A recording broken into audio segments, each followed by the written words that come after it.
है, सॉरी। तो जो अदर क्वालिटीज ऑफ मार्बल्स हैं, मार्बल की अन्य जो किस्में हैं, जिसमें सबसे फेमस जो मार्बल है राजस्थान का मकराना मार्बल बोला जाता है, मकराना नागौर वाला मार्बल, जो कि कलर में व्हाइट मार्बल होता है।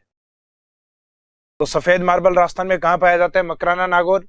सफेद का बिल्कुल अपोजिट क्या होता है? इसका अपोजिट होता है ब्लैक मार्बल अर्थात काला मार्बल। तो काला मार्बल अपने को मिलता है भैंसलाना, जयपुर।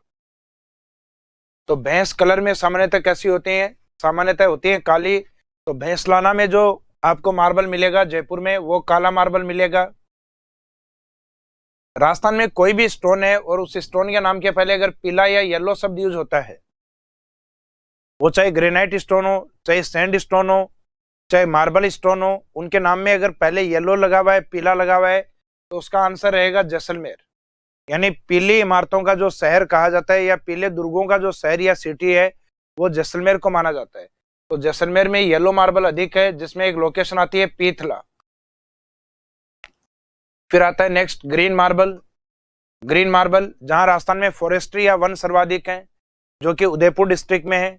तो हरा मार्बल अपने को मिलता है उदयपुर ऋषभदेव से। इसके बाद में जहां हरा है वहां पिंक भी है। तो पिंक मार्बल ये मत करना पिंक सिटी जयपुर, ये भी अपनी लेक सिटी में मिलेगा अपने को, जिसमें एक क्षेत्र आता है ऋषभदेव और दूसरा क्षेत्र आता है बाबर माल। ये हिंदी में टाइपिंग मिस्टेक में बाबर मल लिखा हुआ है, तो इसमें जगह का नाम यह है बाबर माल। कौन सा माल? बाबर माल। नेक्स्ट है मल्टी कलर मार्बल, अर्थात जो कई रंग में होता है मार्बल, जो कई बार अपन देखते हैं किसी फर्श वगैरह के ऊपर, जिसमें मार्बल में कई कलर्स या कई धारियां उसमें होती हैं, कई लाइंस होती हैं, तो उसको कहते हैं मल्टी कलर मार्बल अर्थात सतरंगी मार्बल। सतरंगी मार्बल राजस्थान के उस डिस्ट्रिक्ट में है जो डिस्ट्रिक्ट सबसे ज्यादा जिलों के साथ अर्थात 18 जिलों के साथ सीमा बनाता है। तो जो खुद 18 सीमाएं बनाता है उसके अंदर पाया जाने वाला मार्बल सतरंगी होता है, अर्थात डिस्ट्रिक्ट रहेगा अपना पाली। इसमें जगह है पादरला, लोकेशन आती है पाली में, वहां से। राजस्थान में जनरली कहा जाता है कि मार्बल प्रोसेसिंग जो यूनिट है, यानी मार्बल की जो उत्पादक इकाइयां या जो इंडस्ट्रीज हैं, वो सबसे ज्यादा राजसमंद में स्टेब्लिश्ड है। तो इसका मीनिंग इस खनिज का मैक्सिमम जो प्रोडक्शन है वो राजसमंद से होता है। लगभग राजस्थान में जो स्थापित मार्बल यूनिट्स हैं उसमें से लगभग 990 के आसपास, अर्थात लगभग 1000 जो माइनिंग यूनिट्स है वो राजसमंद में काम करती हैं। तो इसका मीनिंग टोटल प्रोडक्शन में राजसमंद आगे होता है। तो maximum processing unit of marble in Rajasthan district, sorry in Rajsamand district. So marble maximum produced from Rajsamand. संगमरमर या मार्बल की सर्वाधिक इकाइयां राजसमंद जिले में है, इसलिए राजसमंद जिला है वो संगमरमर उत्पादन में आगे है। लेकिन मार्बल जो फेमस है वो हमारा मकराना नागौर, यानी जो व्हाइट मार्बल के नाम से फेमस है, वो मकराना का माना जाता है। अब कई स्टूडेंट्स हैं जिनके माइंड में आ रहा है कि सर ये हमने किशनगढ़ अजमेर भी सुना है। तो किशनगढ़ अजमेर है, उसके लिए कहा जाता है कि वो एशिया में मार्बल की सबसे बड़ी मंडी है, जहां से मार्बल को जहां परचेज किया जाता है और सेल आउट किया जाता है, अर्थात जहां मार्बल का आयात और निर्यात जिस एरिया से होता है वो किशनगढ़ अजमेर को माना गया है। जबकि मकराना नागौर है वो मुख्यतः व्हाइट मार्बल के प्रोडक्शन के लिए फेमस है। ये मकराना शब्द बार बार इसलिए यूज कर रहा हूं क्योंकि जनरली एग्जाम में पूछ लिया जाता है मकराना मार्बल है ये कौन से डिस्ट्रिक्ट से संबंधित है, या राजस्थान का सफेद या व्हाइट मार्बल है वो कौन से एरिया से संबंधित है। तो आंसर रहेगा मकराना नागौर। जबकि मैक्सिमम प्रोडक्शन या उत्पादन वाला जिला राजसमंद होता है मार्बल के अंदर।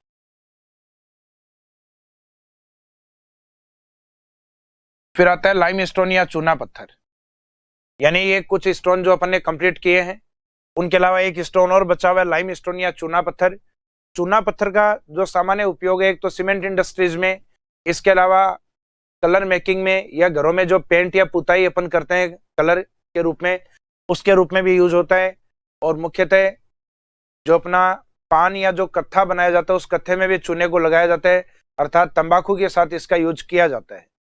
तो जो चूना है वो राजस्थान में 3 तरीके का होता है। एक तो घटिया किस्म का या कह सकते हैं जो निम्न श्रेणी का चूना होता है, जो पुअर क्वालिटी का जो लाइम स्टोन होता है, जिसको नाम दिया जाता है सीमेंट ग्रेड, कि इससे सीमेंट बनाई जाती है। और सीमेंट सर्वाधिक कहां से प्राप्त होती है? चित्तौड़। तो इसका मीनिंग है जो सीमेंट ग्रेड लाइम स्टोन है ये चित्तौड़ से प्राप्त होता है।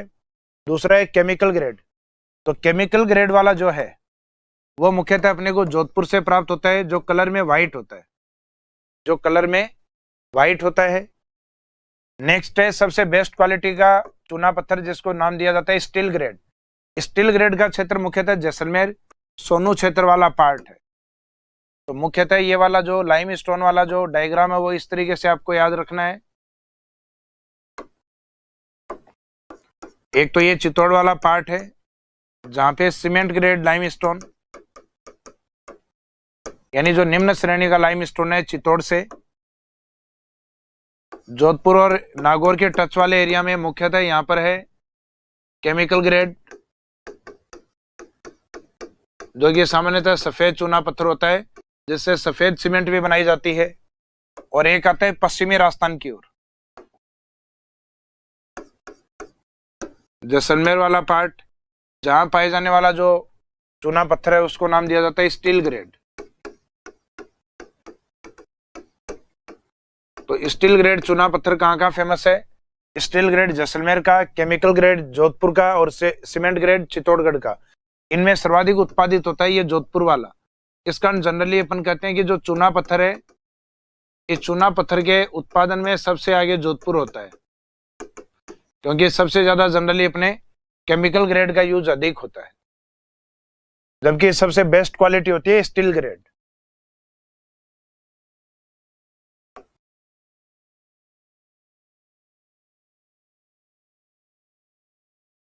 इसके बाद में नेक्स्ट आता है अपना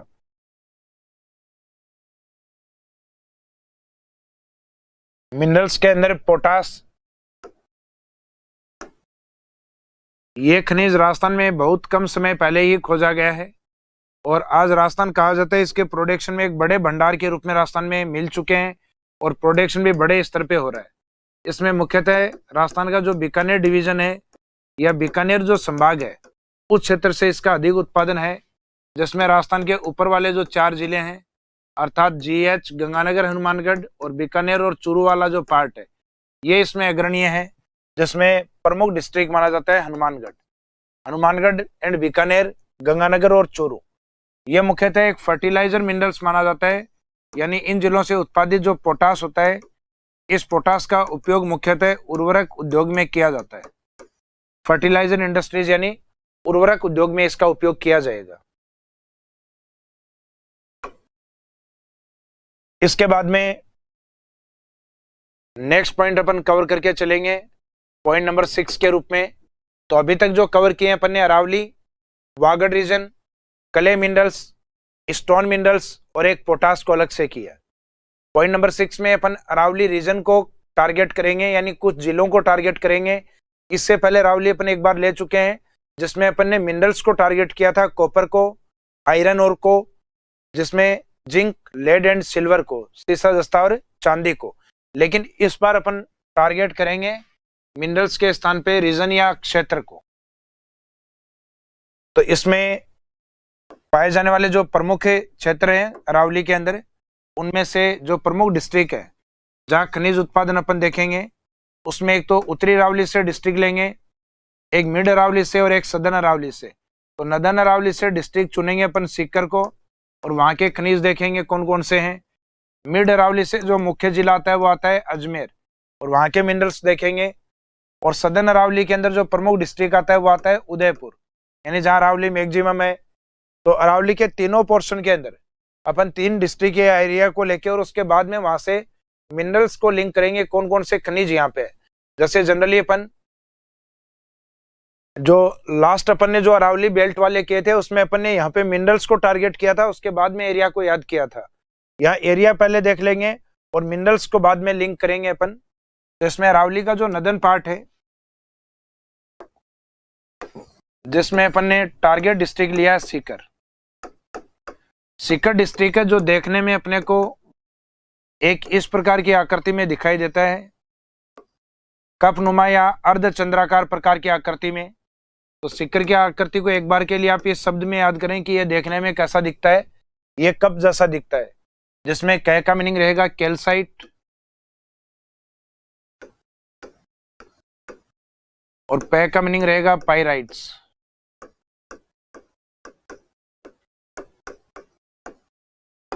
तो राजस्थान में कैल्साइट और पाइराइट का जो उत्पादन है वो मुख्यतः किस एरिया में होता है? सीकर में, जिसमें जो पाइराइट्स है यानी ये वाली जो लोकेशन है ये पाई जाती है सलादीपुर सीकर। ये कहां पाई जाती है? सीकर के सलादीपुर के अंदर। उसके बाद में सीकर के टच वाला जो एरिया आता है इस साइड में अजमेर वाला पार्ट। तो अजमेर वाले के कौन कौन से मिनरल्स इंपॉर्टेंट है? तो इन दो मिनरल्स सीकर वालों के बाद में अजमेर वाले पार्ट में अपन लेते हैं।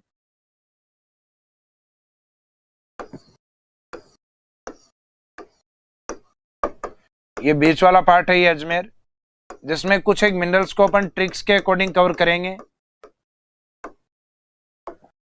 जैसे जनरली कई बार कईयों का एग्जाम में सिलेक्शन हो जाता है, उसके बाद में इच्छा होती है कि पार्टी कर ली जाए। तो इंडिविजुअल जब पार्टी करते हैं, अकेले जब पार्टी करते हैं, तो जनरली कई हैं जो लिकर के शौकीन होते हैं, शराब के शौकीन होते हैं, तो वो ज्यादा तो नहीं लेकर आते, अकेले होते हैं तो क्वार्टर लेकर आते हैं। लेकिन पहले कभी पार्टी की भी नहीं है, तो अगर वो क्वार्टर भी लेंगे तो उस क्वार्टर में भी जनरली फेल हो जाते हैं। तो ऐसा ही एक सेंटेंस अपने को यूज करना है ट्रिक्स में कि अजमेर में यानी आरएस में सिलेक्शन होने के बाद में काउंसलिंग कहाँ होनी है, इंटरव्यू कहाँ होना है? अजमेर में। तो वहां के लिए एक स्टेटमेंट है कि अजमेर में क्वार्टर लेकर फेल हो गया, क्वार्टर लेकर फेल हो गया। जिसमें मिनरल्स के नाम आपको याद रखने हैं, जिसमें जो है या हो है ये साइलेंट रहेगा, बाकी सब के मीनिंग निकलेंगे। जैसे क्वार्टर, तो क्वार्टर से मीनिंग निकालना है क्वार्ट्ज, क्वार्ट्ज खनिज। जो लेकर है इसका मीनिंग निकलेगा लीकर से। क्वार्टर में क्या होती है? लीकर यानी शराब। तो ले से अपने एक शब्द बोलेंगे लिथियम, लिथियम। और फेल से याद रखेंगे अपन फेल्सपार। जबकि जो डूंगरपुर और माही एरिया में मांडो की पाल में अपन ने देखा था वो था फ्लो, यानी जहां से माही नदी बहती है उसमें आपको फ्लो शब्द याद रखना है। अजमेर जहां 10th का 12th का सेकेंड ग्रेड, फर्स्ट ग्रेड या आरएस, इन सब के जहां से रिजल्ट आउट होते हैं, ज्यादातर अपन देखते हैं कॉम्पिटिटिव एग्जाम्स होते हैं उसमें ज्यादातर को अजमेर क्या करता है? फेल करता है। सिलेक्शन बहुत कम या सीमित का करता है। तो ये फेल वाला जो मिनरल्स है ये अजमेर के पास है, तो फेल के नाम से याद रखना फेल्सपार। और जो माही डूंगरपुर वाला था वो फ्लो के अकॉर्डिंग था। तो माही नदी बहती है तो बहने को जनरली अपन क्या कहते हैं? फ्लो। और ये जो गय है इससे रहेगा कार्बन का एक अप्रूप रहता है ग्रेफाइट। तो ग्रेफाइट का जो प्रोडक्शन है ये मुख्यतः अपने ग्रेफाइट वाला जो प्रोडक्शन है ये अजमेर की ओर से, जबकि जो ग्रेनाइट है उसका प्रोडक्शन होता है अपना जालोर की ओर से। अब इसमें एक सदन वाला पार्ट और बचा है अपना। तो अरावली में जो टारगेट डिस्ट्रिक्ट किए थे उसमें ऊपर वाला सीकर, बीच वाला अजमेर कवर हो गया। अब नीचे वाला आता है उदयपुर। तो उदयपुर वाले मिनरल्स को आपको याद रखना है।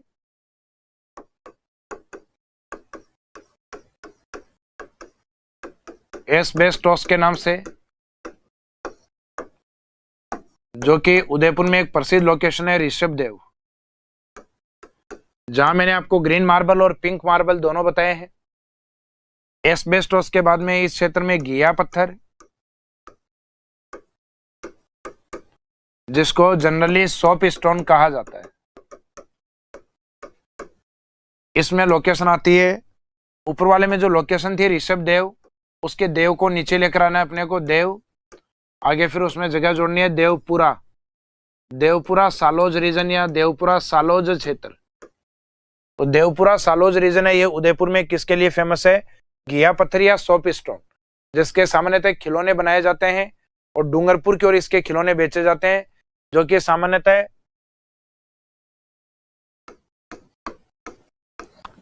रमकड़ा के खिलौनों के नाम से फेमस होते हैं। तो घिया पत्थर, सोप स्टोन या रमकड़ा है, ये सब एक ही हैं, जो सामान्यतः घिया पत्थर या सोप स्टोन के नाम से फेमस है।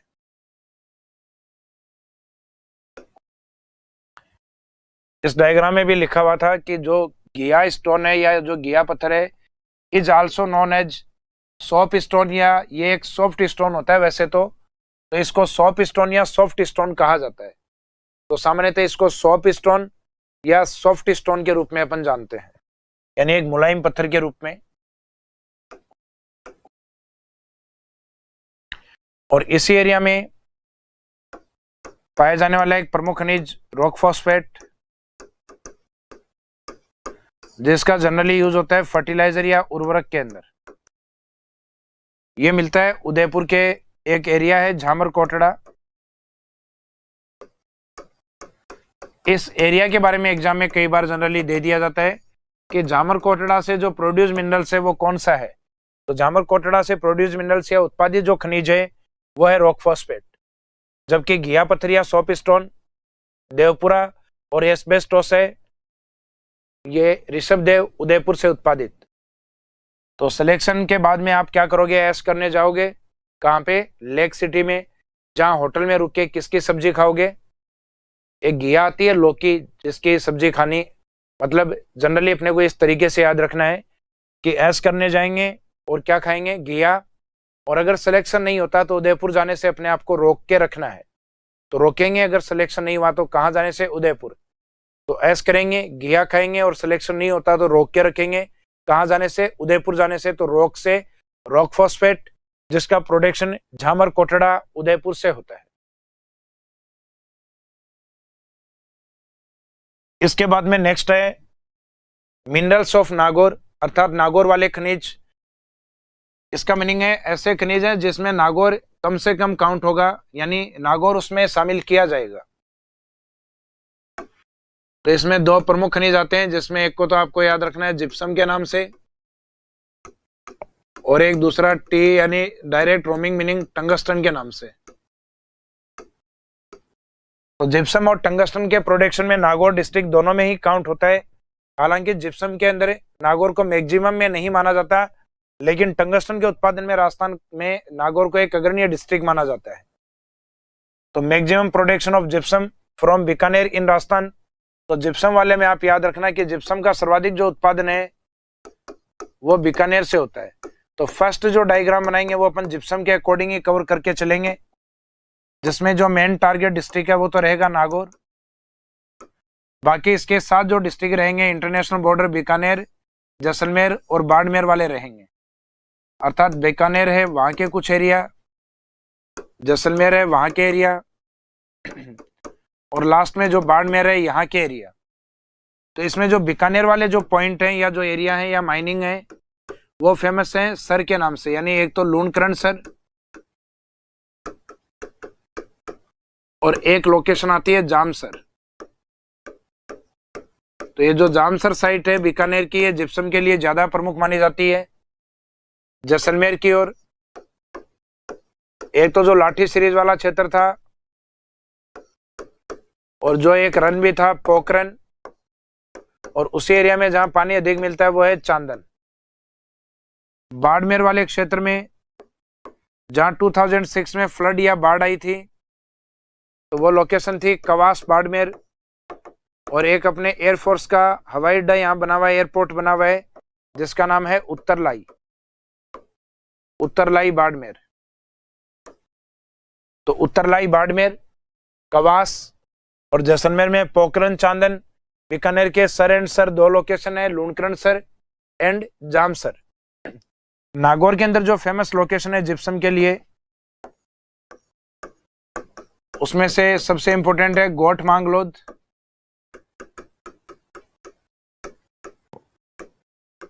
और दूसरी लोकेशन आती है भदवासी। भदवासी नागौर, गोट मांगलोद नागौर। ये ऊपर वाला जनरली एग्जाम में क्वेश्चन में दिया जाता है कि गोट मांगलोद से कौन सा खनिज उत्पादित होता है, जिप्सम, या किस जिले में स्थित है। तो ये माइंस है नागौर के अंदर। तो ये नागौर और इंटरनेशनल बॉर्डर के टच वाले जो डिस्ट्रिक्ट है, इसमें मोस्टली अपना जो जिप्सम वाला पार्ट है उसका प्रोडक्शन होगा। जबकि टंगस्टन वाले के अंदर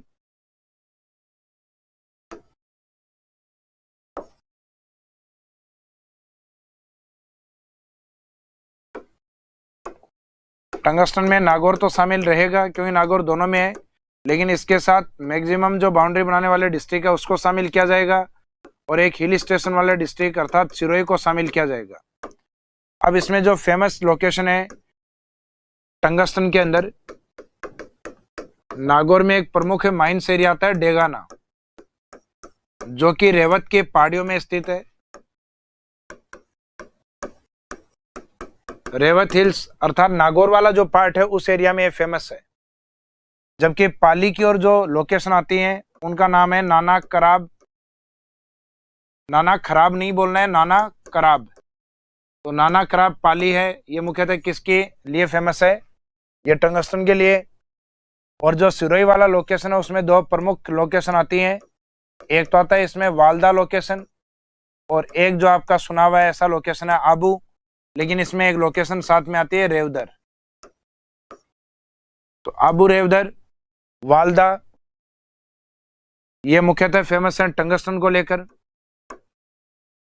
पाली है वो नाना कराब, और नागौर वाला है वो है डेगाना, जो माइनिंग एरिया है उसको लेकर, जो कि मुख्यतः रेवत के पहाड़ी में स्थित है। डेगाना के बारे में कहा जाता है कि its largest tungsten mines of India, यह इंडिया में सबसे बड़ी टंगस्टन की माइंस है। हालांकि एट प्रेजेंट में वर्तमान में ये बंद है। बाकी टंगस्टन उत्पादन की जब भी बात होती है तो इंडिया में पहली लोकेशन डेगाना को ही माना जाता है। तो डेगाना का टंगस्टन उत्पादन के लिए लेकर एक बहुत बड़ा महत्व है। तो डेगाना याद रखिए। और फिर एक ये वाला सिरोही वालदा वाला एग्जाम में क्वेश्चन पूछ लिया जाता है, तो ये लोकेशन भी आपको याद रखनी है।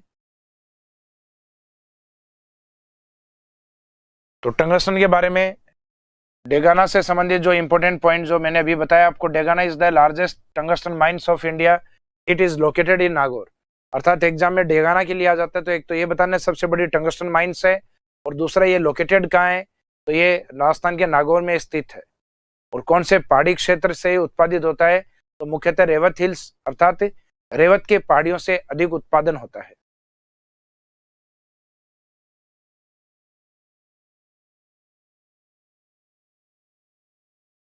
इसके बाद में प्रोडक्शन ओनली फ्रॉम राजस्थान, यानी ऐसे खनिज जिनका उत्पादन केवल राजस्थान में होता है, अर्थात किसी अदर स्टेट में नहीं होता। अप्रोक्सीमेट 99 या 100% के आसपास ये राजस्थान से उत्पादित होते हैं। तो ऐसे कुछ प्रमुख खनिज हैं जो अभी लेटेस्ट इकोनॉमिक रिव्यू 2019 और 20 के अकॉर्डिंग, इसका मीनिंग है ये मिनरल्स लगभग राजस्थान से उत्पादित होते हैं भारत में, जिसमें दो तो आपको याद रखना है, ट्विन मिनरल्स को, सीसा जस्ता को अर्थात जुड़वा खनिज को, ये हमेशा एक साथ ही मिलते हैं। और आपको दो याद रखनी है, दो नाइट। कौन कौन सी नाइट? एक तो वोलेस्टोनाइट और एक सेलेनाइट। वोलेस्टोनाइट। तो वोलेस्टोनाइट जो मिनरल्स है ये मुख्यतः सिरोही की ओर, जो मैंने आपको रावली की पहाड़ियों में एक पहाड़ी करवाई थी बेल का मगरा, उस एरिया में उत्पादित होता है। जबकि सेलेनाइट ये जिप्सम का ही एक प्रकार है, टाइप्स ऑफ जिप्सम, जो कि मुख्यतः राजस्थान से उत्पादित होता है। तो वोलेस्टोनाइट वाला अभी अपन राजस्थान के पहले जो 100% मिनरल्स माने जाते थे, हालांकि लेटेस्ट रिपोर्ट के अकॉर्डिंग है, लेकिन इसमें अपन एक थ्योरेटिकल पोर्शन में और पढ़ेंगे कि राजस्थान में हम पहले 100% या produce only from Rajasthan state से कौन कौन से खनिजों को माना जाता था। अर्थात केवल राजस्थान से उत्पादित खनिजों में न्यू या अपडेट डेटा के अकॉर्डिंग पूछा जाए तो आंसर आपका ये 4 मिनरल्स होते हैं। लेकिन इसके पहले अपन जिन मिनरल्स को मानते थे उन मिनरल्स को कवर करेंगे हम अपनी जो नेक्स्ट क्लास होगी उसके अंदर। उसके अलावा कुछ राजस्थान के इंपॉर्टेंट एनर्जी मिनरल्स, जो मिनरल्स इंस्टीट्यूट्स और मिनरल्स जो पॉलिसीज बची हुई हैं, उनके बारे में चर्चा करेंगे हम अपनी जो नेक्स्ट क्लास होगी उसके अंदर। इस क्लास में इस टॉपिक को यहीं समाप्त करते हैं। Thank you.